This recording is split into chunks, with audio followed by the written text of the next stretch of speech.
In today's show, the NBA is back. There were curious rotation decisions, terrible performances, big performances. On Thursday, we're going to go through all 9 games, waiver wire trends as well. Michael Bolton. Thanks, Josh. It's Michael Bolton here, and it's time for another episode of the Locked On Fantasy Basketball Podcast. Let's get to it. Let's get to it, indeed. You are Locked On Fantasy Basketball, your daily fantasy basketball podcast, part of the Locked On Podcast Network.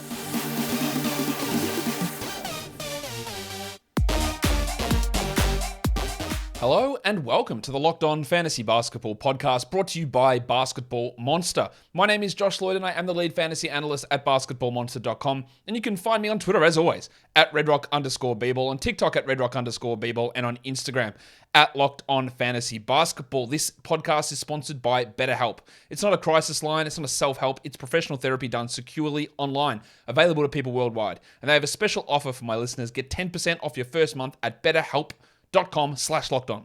Thank you also for making Locked On Fantasy Basketball your first listen every day. We are free and available on all platforms. There's 9 games on. We're back in the NBA. I feel like I'm going to have a lot to talk about. So, Warnie. Let's get it on, Gilly. All right. Some good news for Devin Vassell, although the bad news is he still plays for the Spurs. But the good news is they are targeting a return March 2nd, so next week. Now, he will come back and be really limited in minutes. He'll come back and be limited in games played, and there'll be bullshit injuries all over the place. But the fact that he is returning, and it is happening next week, puts a dampener on the hype train that is surrounding Malachi Branham, hurts Devontae Graham. But of course, if they just keep sitting guys like Trey Jones and Jeremy Sohan out, there's going to be lots of ins and outs. But if Vassell was on my wire, I'd probably look at adding him, even though it probably will be rocky to start things off. Unfortunately, no timetable for Andy Wiggins. He missed today's game, so I would expect that if there's no timetable today, then he won't play tomorrow. They started John Kuminga in today's game. We'll talk about that game when we recap it later on, but that helps the value of DiVincenzo, with Steph still out as well, helps the value of Kuminga in that scenario. If it's a Zubats is out tomorrow, so that means the cockroach Mason Plumlee will probably get a start. I think also, indirectly, that helps Russell Westbrook, if Westbrook does play, because it's one non-shooter out of the rotation. And that's the way that he can have success. I'm not even sure that they even necessarily replace Zubats' minutes fully in the rotation. Maybe you get a little bit of Bob Covington in there. But I don't think we're getting, Plumlee might play 26 minutes and you get 10 or so out of Covington. But what I think it does, it just enables them to go smaller with Morris at center, Batum at center, and honestly, Westbrook at center in some lineups as that non-shooter. So that might be beneficial to Russ in tomorrow's game. And then there was a report, I think it was from Christian Winfield, talking about the Nets rotation, and it was pretty troubling. I don't know, I tried to read through it. He got some background stuff in there as well. But basically what that rotation article said was that he thinks that Cam Thomas and Ben Simmons will not be in the rotation, which was pretty wild to me. Now, I think there was some passing of comments that Vaughn said about who his backup center was. He said his backup centers were Watanabe and Day'Ron Sharpe. He said his backup point guard was Seth Curry, which means there's no place for Ben Simmons. And he also said that he was talking about Cam Thomas being in and out of the rotation because of the players there. So they'd run a bench lineup of O'Neal, of Curry, of Watanabe, of Harris, and of Sharpe, which puts Thomas out of there. Now, I don't know that that's going to happen. That was the implication.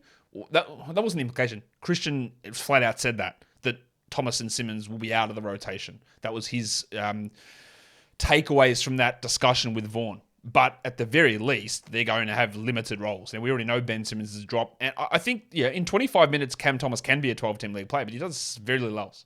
And we know that he needs big volume and big percentages to make sense of it. So how they fit Curry, Harris, Yuta, Royce, Sharpe, Thomas, Simmons, they are going to cut that rotation down. And it might be Cam and it might be Ben that's out of that. So we just have to be ready for that for tomorrow's game. And it gives us something extra to pay attention to. But that was a New York basketball reporter, who I think Christian covers the Nets and the Knicks, that his takeaway was Cam and Ben will be out of the rotation. Let's wait and see on that. But all I'm just giving you is an advance warning to not be surprised when it happens. Let's look at some waiver wire stuff. Most added player, Malik Monk, up 16% over the last 24 hours. He's off the injury report. He's been playing really well. Not sure I needed to go that crazy in terms of adding him, but they did. No, because no one else really got added at all. Malachi Branham was up 5%. That helps that Trey Jones and Sohan were out today. And of course, Vassell still out. I still have my worries about Branham as a long-term category league player for this season, but yeah, fine. Shaden Sharp up 4%. We'll talk about that game later on and Sharp's value with the absence now of Anthony Simons, although we don't really know based on today's game because of the other absences that were there. Kyle Anderson up 4%. Yep, easy. He should have been added anyway. Pig Williams, 3 starts in a row for him. I'm still worried a little bit about minutes consistency with him and Kenrich and Šarić getting playing time there, but he's pushing at least to be in the discussion to be streamed, and that's what he was today. Delon Wright up 3%, especially if Beal is out tomorrow. Should be a good role for Delon. I like that. Cam Reddish up 2% and Josh Richardson up 2%. Well, Reddish has a pretty solid role today, and Richardson, again, we're going to talk about that when we get to the Pelicans later on, but he started over Trey Murphy, and if you want to do it now, I think you add him if that's what's going to happen. I didn't think they'd at all do that. 2 games in, say, all right, Trey Murphy, you're our guy, our young player that's been playing so well all season, but now you're getting benched for 30-year-old Josh Richardson, and, spoiler alert, didn't give him a win. So I don't really understand that move, but I don't understand a lot of things NBA coaches do. Let's look at the most dropped players on waiver wires. Number 1 on that list is a surprise to me. Josh Green down 8%. They played today. Why would you have waited and then just before they played to drop him? I don't really get that. I'm not convinced he can maintain 12-team value. In fact, I think he's more likely to be a 14-team league guy, but I wouldn't have done it then. Terrence Mann down 8%. Yep, that's okay. The Cockroach down 8%, the right move, but he's going to be really streamable for tomorrow, so I'd re-add him for tomorrow. Denny Avdia down 7%. If Beal is out, that will help him. That will help him out, so I would try and stream him for tomorrow. Tari preseason, yes, clear drop, has been for weeks, but with no Green, no Porter tomorrow, do they change things up at all? I wouldn't rule it out that Eason plays a little bit more tomorrow. Jeremy Sohan down 5%. Yeah, he's in and out of lineups, man. He's not good enough to be a must-roster player. I don't think, especially in category leagues. I think you can have him in a points league, but the ins and outs, not that good. Ben Simmons down 4%. Yeah, clear drop. And Dorian Finney-Smith down 4%. Also a clear jack. Get that garbage out of here! Today's episode is brought to you by BetterHelp.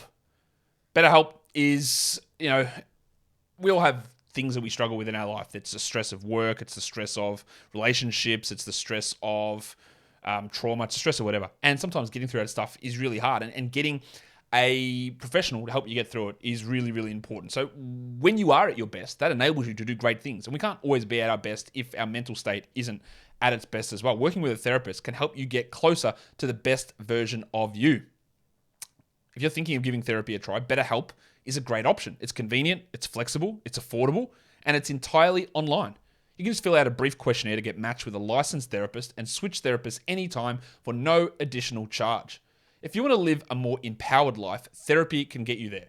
Visit betterhelp.com/lockedon today to get 10% off your first month. That's BetterHelp, HELP.com/lockedon. Let's go to the games. First one, Celtics and the Pacers. Somehow this game went to overtime. There's 142-138 Boston win it. And we saw the fully fledged Celtics, no injuries. And some interesting things came out of it. Malcolm Brogdon played 37 minutes.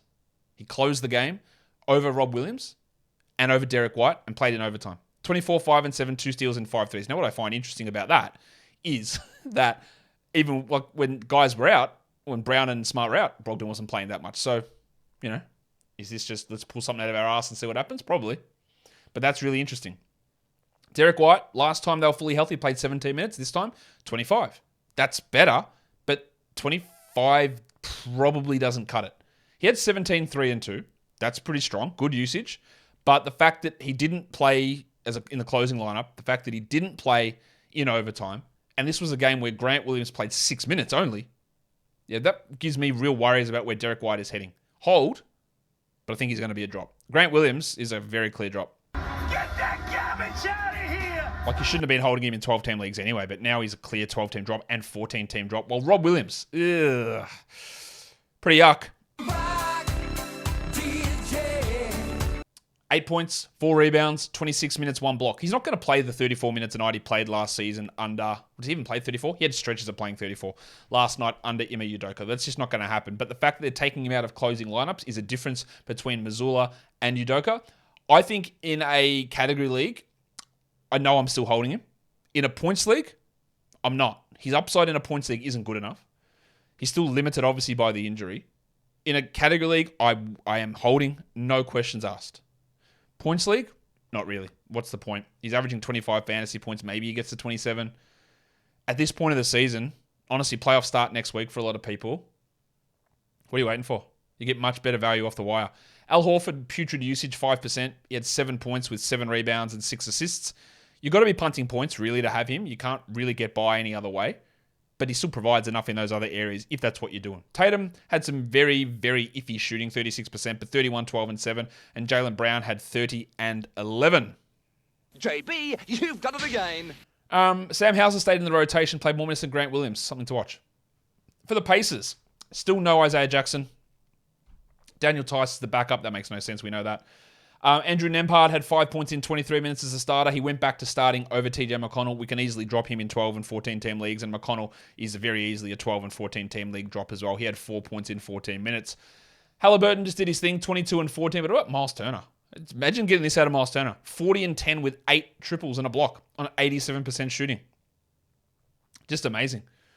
Benedict Mathurin, really strong game from Humpty Dumpty. 19, 7 and 4, 2 threes, 2 steals, 50% shooting. We love the minutes. I'd love to see minutes consistency. And I'd love to see him do some of that other stuff like steals and assists. But that was a really good game. While Hield had 18 and 5. Neesmith played a lot of minutes. That's 30 plus in 3 straight games for Aaron. But we can't trust him. 9 points, no threes. He had 2 steals. He had 3 rebounds. He's not a 12-team league guy. The minutes are there, but the production, the rotation role isn't. Jordan Warner's come in, played 19 minutes straight away. He's playing minutes in every single game. That's hurting guys like Duarte and Nembhard and those sort of players. Let's go to the second game, and there is quite a bit to talk about in this one. The Magic win it on a last-second buzzer-beating reverse offensive basket interference tip-in by Wendell Carter Jr. 108-106, the Magic beat the Pistons. In fact, that lets me do this. In fact, I can just do it whenever, but I'm going to do it now because they won. Let's talk about the Pistons. They went with their same starting group. And did we get any clarity on Jalen Duren? I'd say yes and no.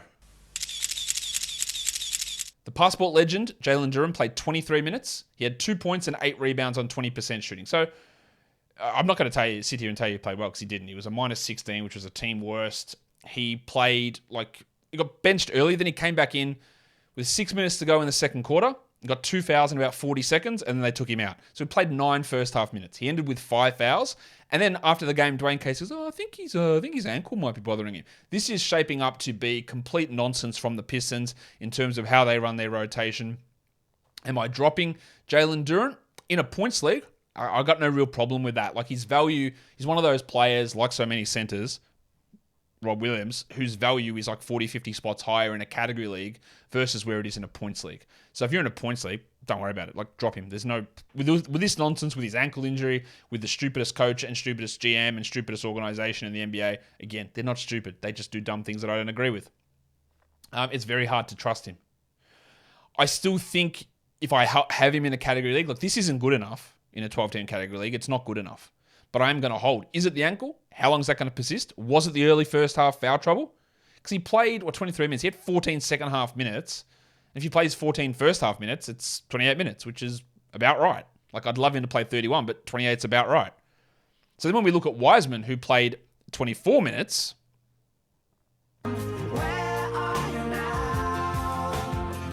and he had 8 and 10, and I know he was a plus 16. I thought he was pretty bad in terms of on-court play. 40% shooting for Wiseman. Like, those extra minutes he got, the final 5 minutes of the first half, if he doesn't play that, he's a 19-minute reserve, which is not good enough for 12-team league. So I wouldn't have him in a 12-team league. I think he's still probably more of a 16-team league, Jim, than a 14, but I can get it in a 14-team league. But there's still so many factors involved here into what's going on with Duren. Was it that early foul trouble? Because again, if he just closed out the second quarter without those 2 fouls in 40 seconds, he would have played 28 minutes and Wiseman would have played 19, and we'd be looking at it going, all right, that's about normal. I have no idea what's going to happen when Marvin Bagley returns. Something stupid, no doubt, but I don't know what's going to happen there. So we need to watch all that stuff. Isaiah Stewart only played 27 minutes, 10 and 8 with 2 threes. I don't think that Wiseman impacts him really whatsoever. I don't think he's good enough to hold in a 12-team league so he can move on. Well, Jaden Ivey, this is a massive sell high for Jaden Ivey, and I tell you why, because people look at it and go, well, it's a rookie.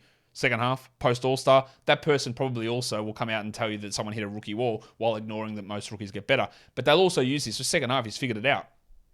And again, when you look at the first number, 25 points, you go, yeah, it's good. 25 points, 5 threes, but he shot 69%. Giggity. That's just not real. Everything else is like what he normally does. 2 rebounds, 4 assists, no steals. 2 of 4 from the line. He shot 5 of 7 from 3. Just not real. Like he's probably going to be 2 of 7 or 3 of 7 most nights. And that leads him back to being 15, 2 and 4. Which is fine, but it's not, oh my God, look at this guy, we need to roster him. You can have, in a points league, he's been must roster all season. In a category league, he's not really there. But this was encouraging, and I get it, but I'd also see if someone wants to give me top 100 back, waiting for this big explosion. It probably doesn't happen, though. Alec Burks played 19 minutes. Alec Burke Was good. 16, 5 and 3, 2 steals and a block. Do not trust anyone doing that in 19 minutes. It's just not going to be replicable for Burksy, so don't get into that too much. While Hayes had 12, 3 and 5, which is okay. You have him for assists and steals. He didn't really bring it there. The shooting wasn't terrible. I still think he is a 12-team league player. Also a stinker from Bojan Bogdanovic. 7 points on 25%, played 29 minutes. Really was poor in this game. I would still hold him quite obviously. For the Magic, pre-game, I don't know I said pre-game then. Pre-game, Jamal Mosley said that Isaac could be in his 12 to 14 minute limit. So of course he played 16 and a half. He had 10 and 7 with 2 steals and a block. That's a really good line. Like if you're a 25 minute a night player, like 10, 7, 2 threes, 2 steals and a block is amazing. It's unbelievable. He had 8 points in the first 4 minutes though, and then had 2 more points in the next 12 minutes. The 2 steals and 1 block, we know he brings it. He's been bringing steals at a really high rate. He's not really blocking shots like he used to. I still don't want to rely upon someone getting 16 minutes a night to be that level of scorer. 67% shooter, 10 points in that time. And again, it came from early buckets in those first 4 minutes, and then nothing else happened. And it wasn't because he wasn't hitting shots. It was because he didn't take any shots. Barely took a shot for the final 12 minutes that he was on the court. So I still don't think that he's a 12-team head-to-head guy. I don't. Wendell had 14 and 14 with 2 blocks. Franz had 21 and 5. He'd been a bit quiet, so that's good. While Fultz was also strong, 14, 2 and 8. What about the other nonsense? Paulo Banchero, man, he's... I don't know, man. Is he getting towards a drop? I don't think so, but he's basically tall RJ Barrett at this point. 60% from the line, 31 from the field, no steals, no blocks, no threes. He had 11, 6 and 6. Maybe he's hitting the rookie wall and other rookies are pushing through it. Who knows? Still got to hold him, but it's very disappointing. I don't know why anyone is still holding. Who do you think I'm going to say? Bobo. Yeah, of course it is. Get that garbage out of here! 0 points in 16 minutes, played the fewest minutes of anyone in the rotation, while Jalen Suggs had 2 points in 21 on 13% shooting. Cole Anthony back hurt him. We don't need him in 12. So I don't think we need Cole either, who had only 15 points, which is good, but only 18 minutes. It's very hard, again, to trust someone in that limited amount of playing time to be a regular contributor in 12-team leagues. I just don't think you can really rely upon that at all. Today's episode is also brought to you by Nissan. We're going to do the most electric player for the week. Now, it's hard because we haven't had games this week, because this is the Nissan Arya electric player of the week. It's brought to you by... what's I going to say? Nissan's most electric player of the week is brought to you by the all-new, all-electric 2023 Nissan Arya. I said that. I just said it in different words. Maybe I should have said it like that. So who is the most electric player of the week? I reckon, based on today's game, we haven't got to that game yet, I thought Jaren Jackson was pretty electric. His defensive ability was amazing. He was shutting off the power to a lot of things that Philadelphia was trying to do, and I thought that he was amazing. He is powerful. He's stunningly powerful, in fact. But he's also elegant. The shot blocking is amazing. He delivers on that duality, a combination of fierceness and elegance. It's beautiful but strong, much like the Nissan Arya, which is the perfect SUV crossover. The 2023 Nissan Arya packs pin-to-your-seat power and premium intelligence all in one EV. The all-new, all-electric 2023 Nissan Arya, the EV for people who love to drive. Shop now at nissanusa.com. Okay, let's go on to the next game. It is the Denver Nuggets and the old mates. Who are they? The Cleveland Cavaliers. That's it. Big win for the Nuggets. Effortless stuff from Jokic, really, in this game. They get the victory 115-109. Let's play the song.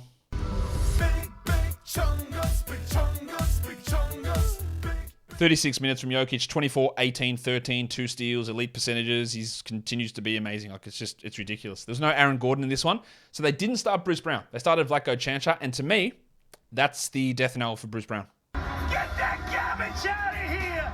The fact that he didn't move in as the replacement starter and that Reggie Jackson is there and he had one of the shit Richie Benos, Bruce Brown, a 2-point, 2-rebound, 2-assist game. 2 for 2. I would be okay dropping him. Absolutely no problem dropping him whatsoever. I would drop him. KCP was great. 17 points, 4 threes, 3 steals, 2 blocks, 100% shooting. His shooting has been unbelievable this season, and he's bringing big defensive stats. I wasn't convinced, but he's been awesome. And then the headmaster, Jamal Murray, returned 16 points, 9 assists, and 2 steals. Only 32% is a bit off, but we just love having him back. Maga Porter Jr. had 25 points with 6 dribbles. He is just such a weird player. It's 25 and 6 threes, and nothing else. That's not true. He had 1 block, but he's a points and threes guy with some rebounds as a power forward. As for Tom Bryant, 2 points in 12 minutes. Some people are still holding him. Absolutely no need for that. Surely it's no one here. And in 12-team leagues, some people still have Reggie Jackson, who had 7 points on 25% shooting. You don't need to be rostering him. I think Christian Brown might be on the way out of the rotation. I think Jackson might be replacing him. He had 8 minutes in this game, or it could be Čančar, who played 26 and had 10 points. But I thought Vlatko he's playing all right. For the Cavs, Mobley. Talked about this yesterday. Say, hey, we just want to watch Mobley. Is he elevating? And the answer is yes. 31 and 9, 2 threes, a steal and a block. Usage up, production up. He looks great. It's him, Mitchell, and Garland who are taking every shot, basically. And rightfully so. He's dominating at the moment, Big Evan. Don Mitchell had 22, 3-3 with 4 steals, and Garland had 22, 1-5 on 35%, which is a bit unfortunate. And Allen had 14 and 13 on sort of cleanup duty. But what happened at the wing position? Well, we saw Okoro lose minutes to Danny Green before the break, and then he played 20 minutes in this one, but Green didn't even play. That's a gigantic red flag for Isaac Okoro. There was some appeal as a streamer for 12s at one point. He's looking like a 14-team league guy. He's looking like none of those at the moment, so I wouldn't bother with him in anything outside of like 16-teamers. Osman got the 27 minutes, but next game, remember, Ricky Rubio and Danny Green are likely to play, so it's going to hurt some of these guys a lot. And we did get 14 cameo Lamar Stevens minutes, which aren't going to stick, and we got 32 minutes from Karis LeVert, which weren't particularly effective. But to Dracarys's credit, Dracarys, he only had a usage of 8%. He had 9 assists, which is strong, but you got to do more than that. And that 32 minutes isn't going to stick each night for LeVert, I wouldn't have thought. Dean Wade, only 8 minutes. He was playing like 20 a night, and he's sort of pushed way back. He might end up being out of the rotation at some point coming up here as well. The next game was a cracker, actually. Big comeback from the Sixers to beat the Grizzlies 110-105. There was no Steven Adams. There was no Luke Kennard. Jaren Jackson, though, amazing. 33 minutes, 18 and 9, 1 steal, 4 blocks. He only shot 31%, but his defensive stuff and some of the blocks, or one of the blocks in particular, amazing. Des Bain started out red hot, fell away a little bit, but still really good. 25 and 8 with 4 threes. And Dylan Brooks had 11 points on sub 35% shooting. Have you heard that before? I don't know.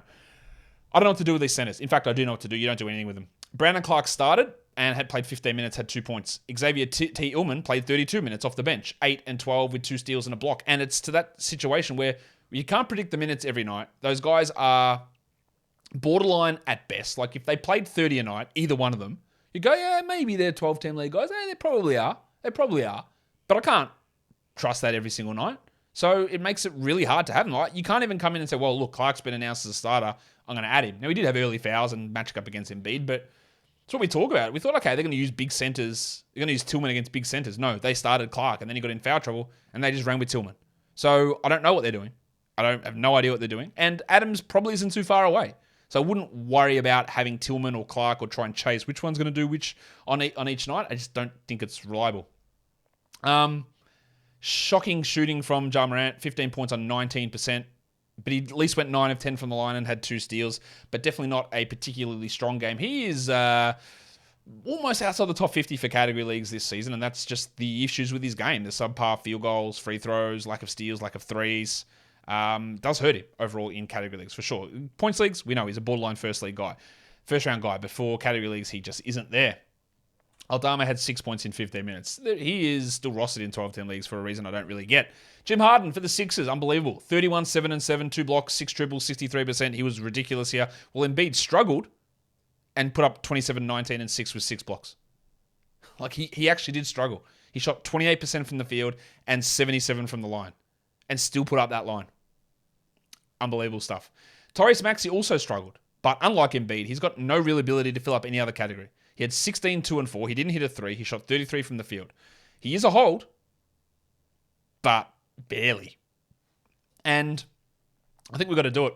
The wave pulled Anthony Melton. Get that garbage out of here! He did have 5 fouls. That kept his minutes down, but he was scoreless. And there's just not enough trust there. I'm not trusting that he's playing 26 minutes a night every night. He will have better nights. If you're in a points league, like, you should have dropped him ages ago. But in a category league, I think you can move on. There's just too many moving parts and pieces in this rotation. Yes, and again, the 5 fouls is an issue. Shout out revenge games. There is too much up and down for me to worry about. Good game, bad game, good game, bad game. PJ Tucker played 32 minutes while the thick hogsman, Tobias Harris. I think I am a TH. T to the H! Yeah, TH for life. Good 20-point game, efficient scoring, low usage, which is one of the things we wanted to watch for. The usage is probably going to stay low. But he had 20 with 4 threes, no steals, 1 block. Good, because he'd been struggling. I'm still not sure where he's going to land rest of season. The next game was the Pelicans and the Raptors. The Raptors win at 115-110. As I said, they started Josh Richardson over Trey Murphy. Let's talk Trey Murphy. 9 points, 23 minutes. He might get the starting job back. I don't care. We don't have time to waste. See you later. Get that garbage out of here! Larry Nance. Get that garbage out of here! 3 points, 6 rebounds. You know what I've said about Nance the whole time. When Zion's there, sure. If not, no. Valanciunas played 29 minutes. Jonas Vassell Inuwansas. And he was mid. 12 and 12 with not much else going on. Ingram was great, 36 and 7 with 5 threes. But let's talk Richardson. Started, played 29 minutes, 11 points, 3 assists, 3 steals, 2 threes. It's good enough to add him. I had never for a million years that I think, you know what, they're going to start Josh Richardson over Trey Murphy. I'm not really sure the point of it, to be honest, but they did it. I don't know how long it's going to last, but stream him in.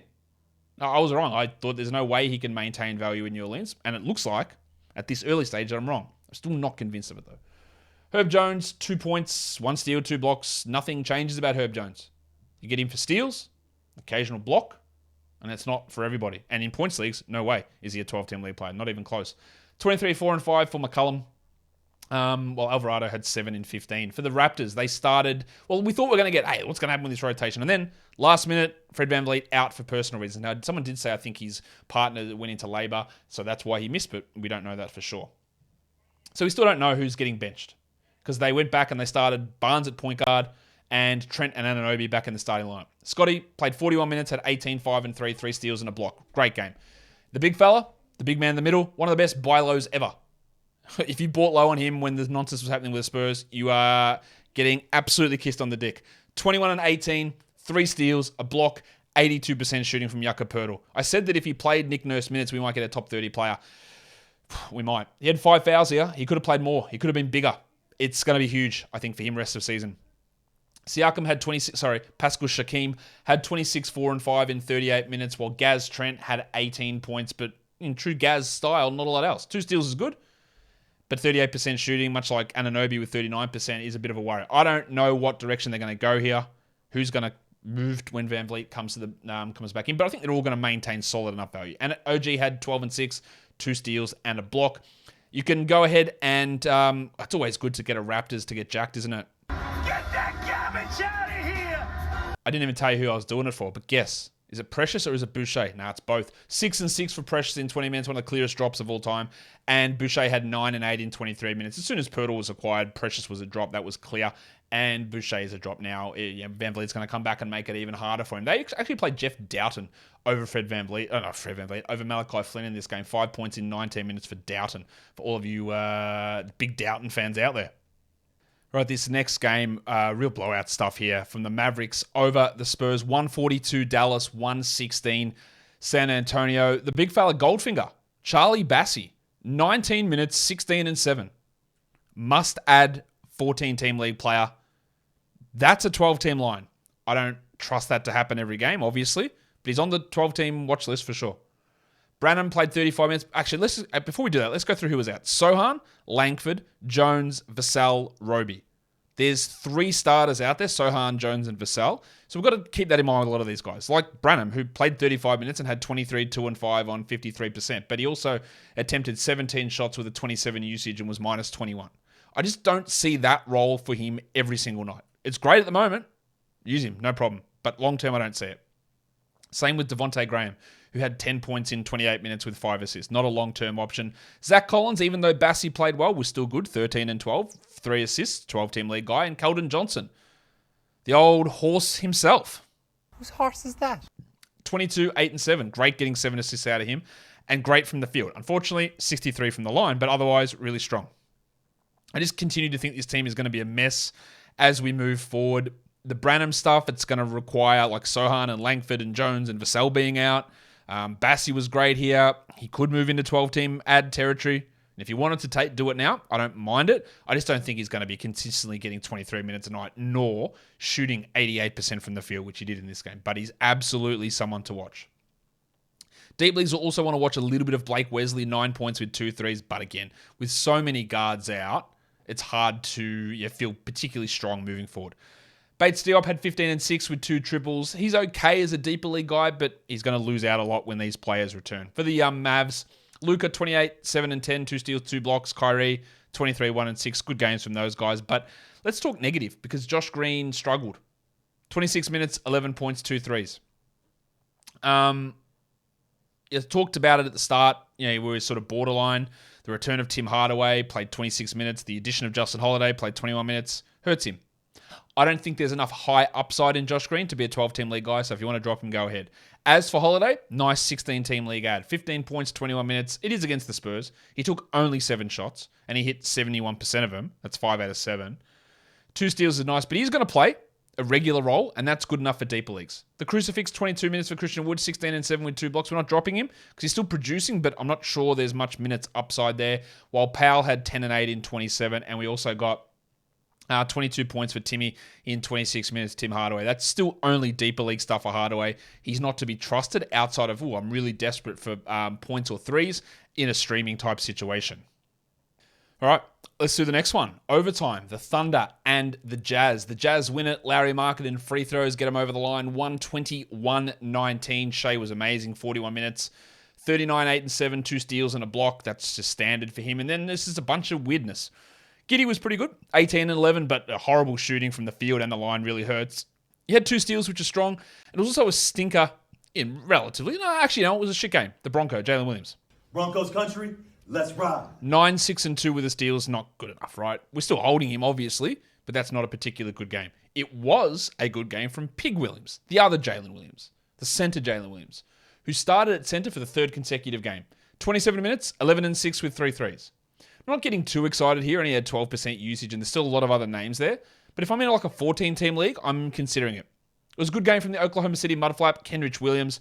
28 minutes, 16, 4 and 3. Got really hot in one stretch. Don't overreact too much there. And then Isaiah Joe had 5 points. Trey Mann had 6 points. Like, not much exciting there. Šarić only played 12 minutes, and Robinson Earl only played 11. So they are looming. They could play more minutes, and that would hurt Pig Williams. Lou Dort, good points league game, 11, 11, and 4, a steal and a block, but 29% shooting, so it always hurts him. He's a good streamer on days when you need to stream someone in, but not someone that I'd look at as a 12-team must. For the Jazz, wow. No Colin Sexton, and then Rudy Gay left after about 3 minutes with a broken nose. They started Horton Tucker, and 18% shooting is dreadful. But the rest is really good. 35 minutes, 9, 7, and 6, 2 steals and a block. That field goal percentage is rough, but he is a 12-team league guy while Sexton is out, and we'll see what happens after that. For those of you in deep leagues, Chris Dunn, 17 minutes in his first game. Now, he's on a 2-way contract, so a 10-day contract. Don't expect too much, but 11 points, 2 steals, 26 usage. He was a minus 11. Don't add him in 12 or 14-team leagues. Maybe you want to look in 16, maybe. Markkanen had 43 and 10 with 3 threes, massive game, 10 of 10 from the line. But am I burying the lead here that Walker Kessler was amazing? 37 minutes and key plays at the end of overtime, 7 points only, but who cares? 18 boards and 7 blocks, 75% shooting. He continues to be unbelievable. He is a must-roster player, very clearly, and has been for a long time. So is Kelly Olynyk, 12 and 7, 2 steals, a block, 2 threes, 32 minutes, and Jordan Clarkson, the man on the street, JORDANCLARKSON. He had 24, 4, and 6. Damian Jones got the backup minutes over as Udoka Azubuike. So deeper leagues, look at him. He was not good. 0 points with 5 rebounds. But in deeper leagues, that might be important. Well, Agbaji hit 3 threes. He had 12 points. One of his better games, actually, 12, 4, and 3. But there's just not enough there for him to be anything more, Oshai, than a 14 or probably even 16 team league guy. Not really even a 14 team league player, I don't think. All right, last 2 games were pretty big blowouts. Let's go to the Blazers against the Kings first. Sacramento 133, Portland 116. We all know the situation. Maybe you don't. That Damian Lillard and Jeremy Grant were out due to rest, and people go, rest? They just had 9 days off. What are they resting for? Let's talk about this on the pregame show, or one of those shows earlier today.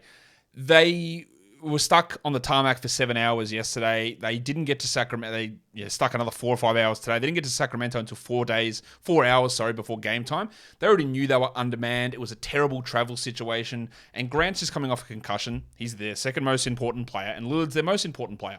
And without that standard rest, recovery, pre-game prep, the risk of injury, I'm guessing this is what happened. They're not resting, oh man, they're too tired to play. That's not what happened. The team went, these guys are too important to our rest of season hopes to put them through a situation which increases their injury risk enough where it's just not worth us playing them. That's what happened. They weren't too tired from the break. It wasn't anything like that. It wasn't tanking. It was the fact they didn't get to the game until 4 hours before the game. That's what happened. So they had a weird lineup. The thing I take away from this is that even with all those players out, Shaedon Sharpe played 22 minutes. That's really bad. We thought he'd be a chance to start with Simons out. I'm not so sure now. 9 points on 29%. We already talked about how he had a horrific fantasy profile so far this season, and in those games where he played with Lillard and Grant, he had low usage. And now we can't even start with those guys out. Maybe there's a bit of preservation going on with Sharpe there as well. So if you did add him, maybe wait till next game, because this is far from a normal performance. But it's not great. 9 points for him in those 22 minutes. They started Archie-Giacono. He played 34 minutes, 9, 6, and 6 with 3 threes. He might get the backup role with Simons out, but I don't really care too much. Well, Keon Johnson, he's the guy I'd be interested in. 16 points, 3 steals, 3 as a Blazers person, not as a fantasy guy. 16 points for Keon, 3 threes, 3 steals, 3 assists. Cam Reddish, maybe he's the guy.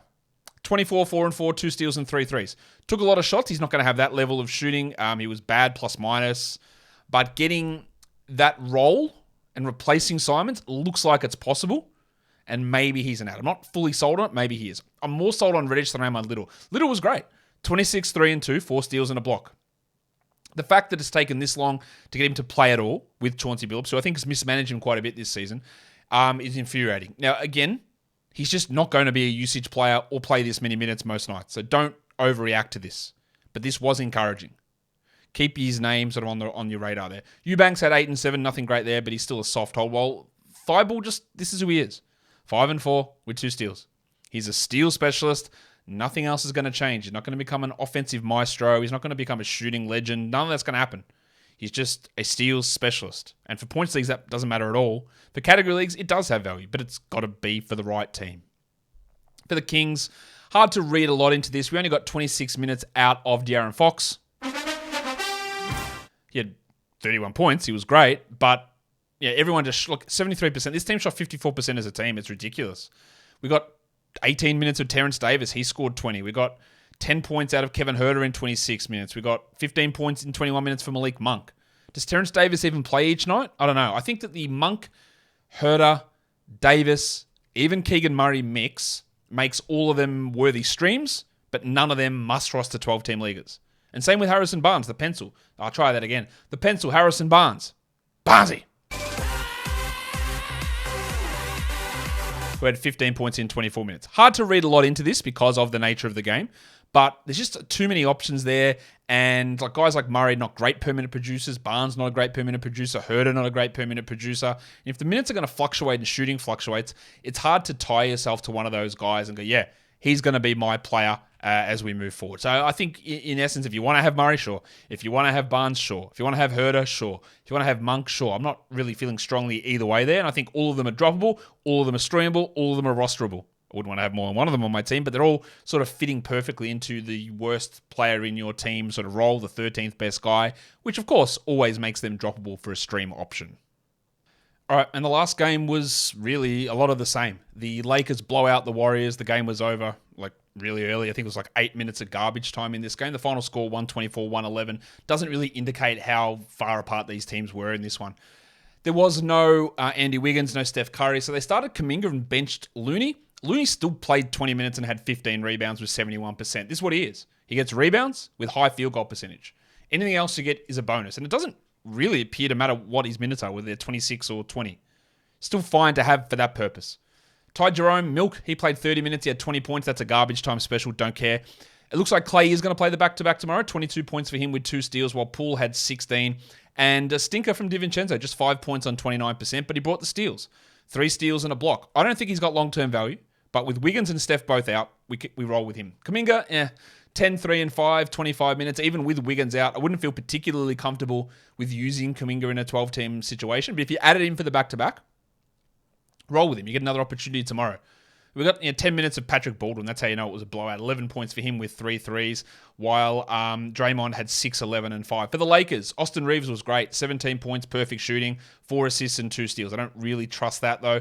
And Malik Beasley, this is what he is. 25 points and 7 threes. He shot well, 56% from the field, 64 from 3. The 3 steals are a nice touch. If you want points and threes, he's always a good option. But we know he gets cold, and we know that he doesn't do much else. So he's fine, but understand that it's not going to happen every game.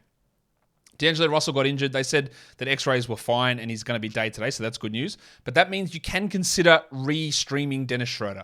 13 points, 6 assists, a steal, and a block. Not overly excited with him, but there is an opportunity if Russell misses games.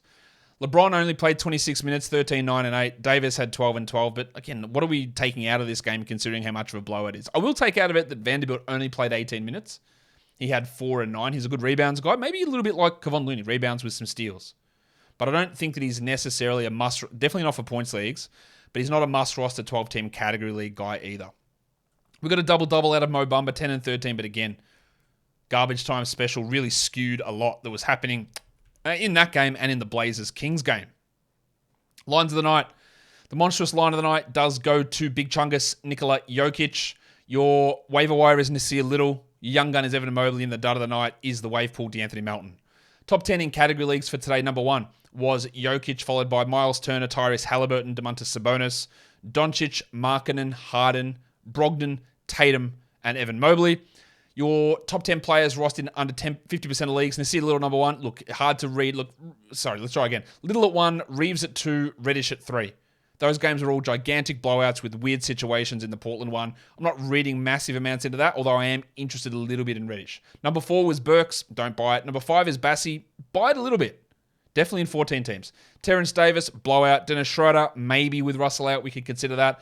John Isaac, really good performance, but skewed heavily by that scoring burst at the start. The defensive stuff was nice, and he is producing steals on a consistent basis. I'm just not sure we ever get 20 minutes a night.